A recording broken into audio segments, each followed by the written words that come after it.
we live on a shell and that inside the earth is a hollow cavity. Genesis chapter 2 describes the location of the Garden of Eden in relationship to 4 rivers. However, what does the evidence say? Was there such a river in ancient times? This is the leading candidate for the Pishon River. And I think you're going to be really surprised that we can, with real good credibility, locate where the Garden of Eden is today. The Garden of Eden, a legendary place mentioned in the Bible, has long been the subject of speculation, theological debate, and countless interpretations. For centuries, scholars, explorers, and spiritual seekers have wondered, where exactly was this paradisiacal garden located? Was it merely a metaphorical creation, or is there a physical place on Earth that could be linked to the fabled paradise? In 2017, an unexpected discovery in the heart of Africa, specifically within the Tibesti Mountain Range in the Republic of Chad, would turn everything we thought we knew about the Garden of Eden on its head. What started as a stroke of insight during a winter night dream would soon unfold into one of the most significant archaeological and theological revelations in modern history. A satellite equipped with cutting-edge technology was about to reveal the biblical Garden of Eden's true location. This discovery, however, was not something the man behind it had actively pursued. Joris Luijperdt, whose primary focus has always been on space exploration and aerospace technology, had no intention of uncovering the lost Garden of Eden. His passion lay in establishing a Belgian space launch capability, an ambition that had consumed much of his life. Yet in an unexpected twist of fate, his journey into the skies of modern technology and ancient history would lead him to something entirely different, a discovery that would challenge centuries of belief and bring humanity face to face with one of the greatest mysteries of all time. From space to the Garden of Eden, Luijperdt's discovery came in the most unlikely of ways.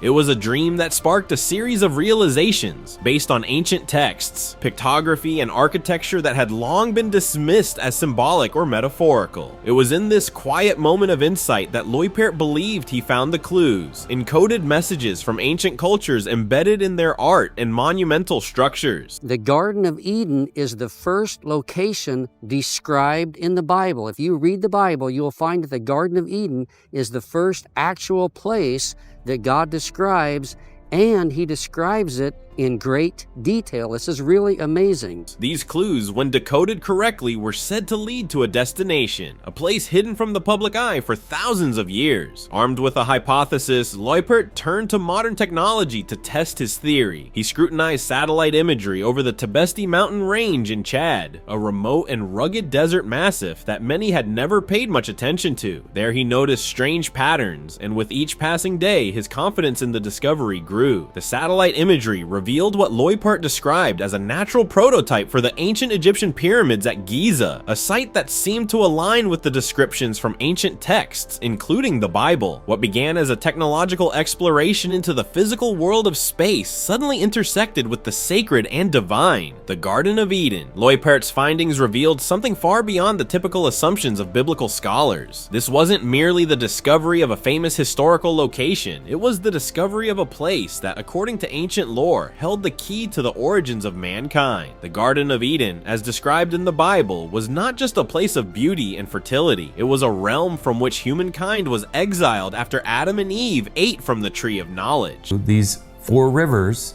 have to at some point connect and become one river. Where does that happen with these 4 rivers? It happens in southern Iraq. Not to mention that this is also an ideal place for a garden because it's a low place, it's a warm place.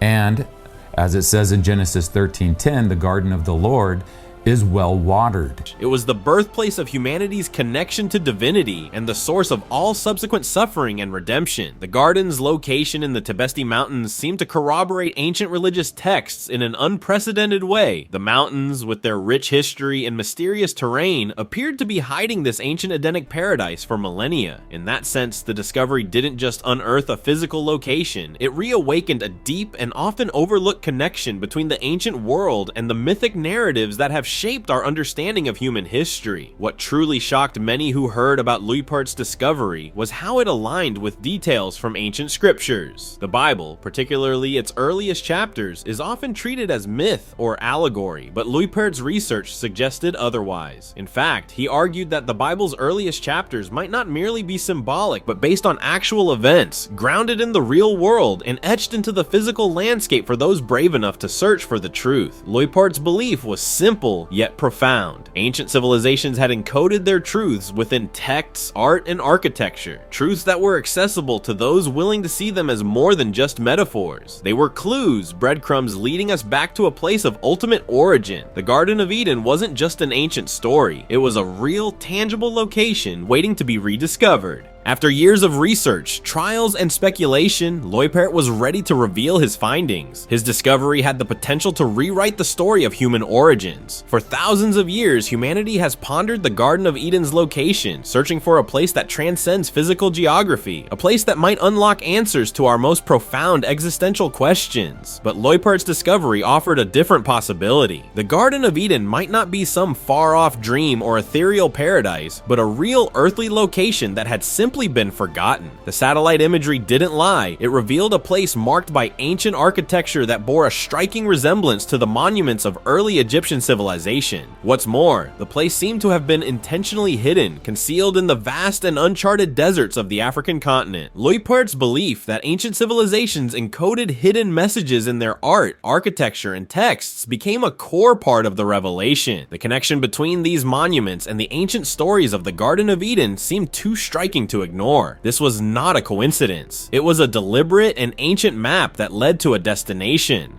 Luypert's journey to uncover the Garden of Eden wasn't just about solving a long-standing mystery, it was about reclaiming humanity's shared history. We were all destined to return to the garden and the tree of life, Luypert said, implying that this discovery wasn't just for scholars or archaeologists, it was for everyone. The Garden of Eden, in his view, was a part of our collective inheritance, a sacred place that belonged to all of humanity. In an age where religious and historical truths are often questioned, Luypert's findings provided a refreshing perspective. They suggested that ancient stories, far from being mere allegories, might actually be rooted in real events and locations. The discovery of Eden could serve as a bridge between ancient history, modern science, and the spiritual quest that transcends time. However, the discovery also comes with a call to action. Luypert recognized that the implications of his finding were enormous, and not everyone would be thrilled by the revelation. With such an important discovery at hand, it became essential to ensure its protection and preservation. The more people who knew about it, the easier it would be to safeguard this ancient site from exploitation or destruction. To further his cause, Luypert began working on a 3-part book series to document his findings and the significance of the Garden of Eden's rediscovery. He hopes that the book will bring the discovery into the global spotlight, prompting further exploration and hopefully the preservation of the site. A YouTube channel, Discovering the Garden of Eden, was also created to spread the word and encourage public interest. While this discovery might not be accepted by everyone, Luypert remains hopeful that it will inspire others to look beyond conventional boundaries. For him, the journey into Eden was both a personal and professional transformation.